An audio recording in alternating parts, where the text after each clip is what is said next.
Assalamualaikum warahmatullahi wabarakatuh. Hello class, how are you today? Today we're going to learn about hortatory exposition text.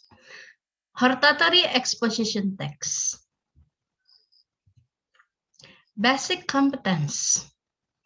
Membedakan fungsi sosial, struktur teks, dan unsur kebahasaan beberapa teks hortatory exposition, lisan dan tulis, dengan memberi dan meminta informasi terkait pandangan atau pendapat mengenai topik yang hangat dibicarakan, umum, argumentasi, pendukung, serta saran sesuai dengan konteks penggunaannya. Another basic competence, this is include to keterampilan menangkap makna secara kontekstual terkait fungsi sosial, struktur teks, dan unsur kebahasaan teks hortatory exposition, lisan dan tulis terkait isu aktual. Kemudian yang kedua adalah menyusun teks hortatory exposition, lisan dan tulis terkait isu aktual dengan memperhatikan fungsi sosial, struktur teks, dan unsur kebahasaan secara benar dan sesuai konteks. Okay, this is our learning objective. Ya, melalui pembelajaran model inquiry, ya, melalui mode daring, WA Group, dan Google Form, peserta didik terampil menganalisa fungsi sosial, struktur teks, unsur kebahasaan, dan interaksi transaksional lisan dan tulis terkait teks eksposisi analitis, ya, serta menyusun teks hortatory exposition. Okay, this is hortatory exposition. We'll start from definition. As analytical exposition text, yeah, hortatory exposition text is a kind of English text that belongs to the argumentative text. Hortatory exposition is a type of English text which represents the author's attempt to influence the reader to do something or act in a particular way. In hortatory exposition text, the authors give some opinions about certain things to reinforce the main idea of the text. Ya, jadi sama halnya dengan analytical exposition, hortatory exposition itu adalah satu jenis teks yang mengungkapkan atau yang merupakan teks argumentatif. Ya, hortatory exposition juga adalah salah satu jenis teks bahasa Inggris yang menghadirkan pendapat penulis untuk mempengaruhi pembaca untuk melakukan sesuatu atau beraksi dengan cara tertentu. Ya. Dalam teks ini, itu penulis akan memberikan beberapa pendapat tentang sesuatu atau bahkan memaksa pembaca untuk melakukan sesuatu. Unlike analytical exposition text, hortatory exposition text presents a recommendation in the end of the paragraph of hortatory exposition text. In this recommendation, the author tries to invite and persuade the reader to do something. This is very different from the analytical exposition, which puts reiteration or rewrite the main idea of the text as the closing of the text without invitation or recommendation. Jadi tidak seperti teks analytical exposition, teks hortatory exposition ini dia menghadirkan rekomendasi di akhir paragraf. Ya, dalam rekomendasi ini penulis akan mencoba untuk mengajak atau bahkan mempengaruhi pembaca untuk melakukan sesuatu.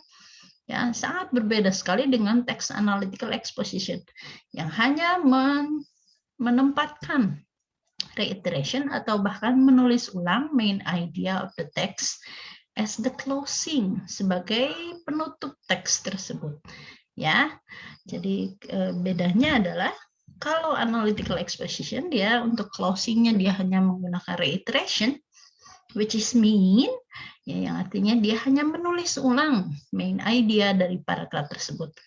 Sedangkan hortatory exposition dia menghadirkan recommendation di akhir paragrafnya. Ya. Oke. Dalam English book versi Indonesia, ya, hortatory exposition text is a text which represents the attempt of the writer to have the addressee to do something or act in certain way. Ya, hortatory exposition text itu adalah dia menghadirkan pandangan penulis, ya, untuk melakukan sesuatu dengan cara tertentu. Generic structure of hortatory exposition text ada 3, ya. Yang pertama adalah thesis, yang kedua arguments, yang ketiga adalah recommendation. Untuk tesis ini isinya adalah the writer's point of view about the topic discussed. Jadi isi dari tesis itu adalah pandangan penulis tentang topik yang akan dibicarakan. Yang kedua adalah arguments, ya, series of arguments which strengthen the thesis that before. Jadi arguments ini isinya adalah dia menguatkan tesis yang sudah disebutkan di paragraf 1. Ya, arguments, ingat bahwa di sini pendapatnya itu harus lebih dari 1, minimal 2. Ya, recommendation. Ya, ini yang disebutkan tadi bahwa generic structure dari hortatory exposition itu dia menghadirkan recommendation. Apa itu recommendation? Recommendation adalah the writer give recommendation to the reader. Dia menghadirkan saran untuk pembaca. Purpose of hortatory exposition text. Ya, hortatory exposition is used to persuade the reader or listener that something should or should not be the case or be done. Ya, jadi dia fungsinya adalah untuk tujuannya adalah untuk mempengaruhi pembaca atau pendengar. Ya, apakah mereka harus melakukan sesuatu atau tidak. Language filter, ya, ini penggunaan language filter yang harus diperhatikan adalah 1, simple present tense. Ya, gunakanlah kalimat yang menunjukkan masa sekarang dengan artian bahwa hortatory exposition text atau masalah yang dibahas dalam teks ini benar-benar up to date, ya, menunjukkan kekinian dalam materi yang dibahas oleh penulis. Ya, kemudian yang kedua, there are several arguments that begin with. Ya, karena argumentsnya itu lebih dari 1, maka ketika kamu mau menyebutkan arguments itu boleh diawali dengan menggunakan firstly untuk pendapat pertama, kemudian secondly untuk pendapat kedua, kemudian thirdly untuk pendapat ketiga, dan seterusnya. It contains recommendation that begin with. Jadi ketika kamu akan atau penulis akan membuat recommendation, itu bisa dimulai dengan kalimat in my opinion it's better bla bla bla. I think bla bla bla should. I think bla bla bla should be. For these reasons bla bla bla should. Nah, ini adalah kata yang bisa digunakan untuk mengawali recommendation. Let's see. This is the example of the text, hortatory exposition text. Oke, judulnya di sini yang di state oleh penulis adalah why students should eat breakfast every day. Ya, di sini saya buat jelas bahwa paragraf pertama itu adalah tesis. Ya, a lot of people, especially young people, go through the day without having breakfast. Jadi sepertinya penulis ini memulai tesis ini atau mendapatkan tesis ini dimulai dengan kekhawatiran bahwa banyak orang yang mengawali hari tanpa sarapan. Ya, kemudian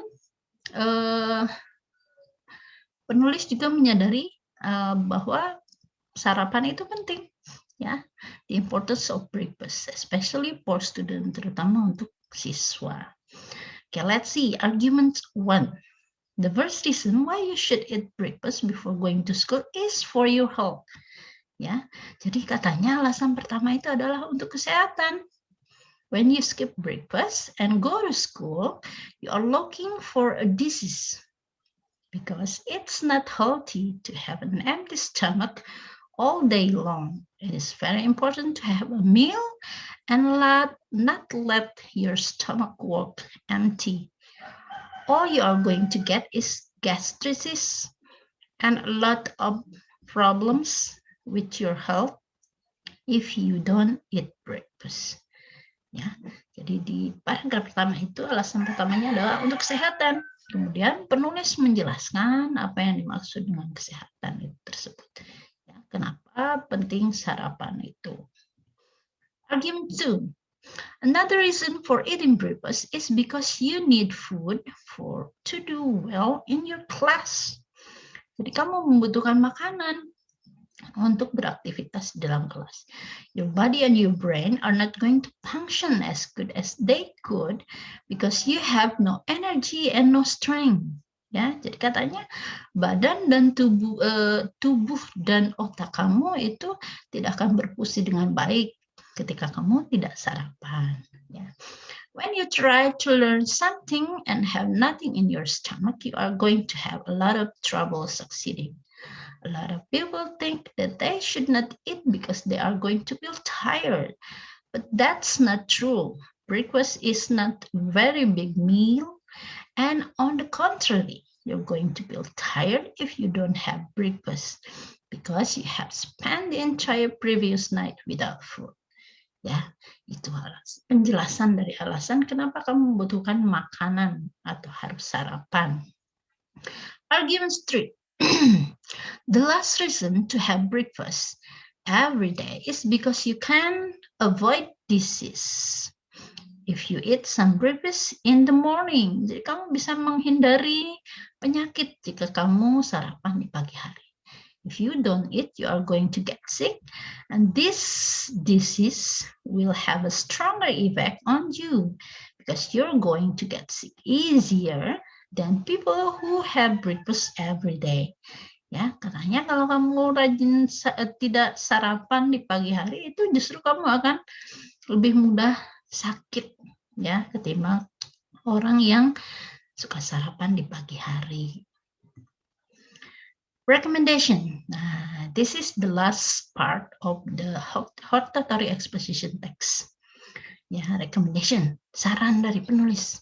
You have to realize that breakfast is the most important meal of the day. Ya, jadi sarannya adalah kamu harus menyadari bahwa sarapan itu adalah penting, and you cannot skip it without consequence for your health, your school, and your defense mechanism. Jadi sarapan itu baik untuk kesehatan, untuk sekolah kamu, dan untuk sistem pertahanan tubuh kamu. It is better to wake up earlier. Jadi kamu harus bangun lebih awal and have a good breakfast than run to school without eating anything. Ya, jadi jangan pergi ke sekolah tanpa memakan sesuatu. It is time for you to do something for your health, and eating breakfast is the better way to start your day. Ya, jadi kamu harus sadari bahwa sarapan itu penting untuk kesehatanmu, dan makan di pagi hari atau sarapan itu adalah cara yang terbaik untuk memulai harimu. Okay, that's all my explanation. And here is your task. Arrange your own hortatory exposition text. Jadi kamu harus membuat teks hortatory exposition. Ya, kamu bisa pilih tema yang kamu banget. Ya, silahkan. Apa tema yang paling kamu kuasai? Ya, yang sehari-hari kamu temui. Ya, seperti sarapan itu kan masalah yang lebih kita alami setiap hari. Ya. Silahkan pilih tema yang kamu kuasai.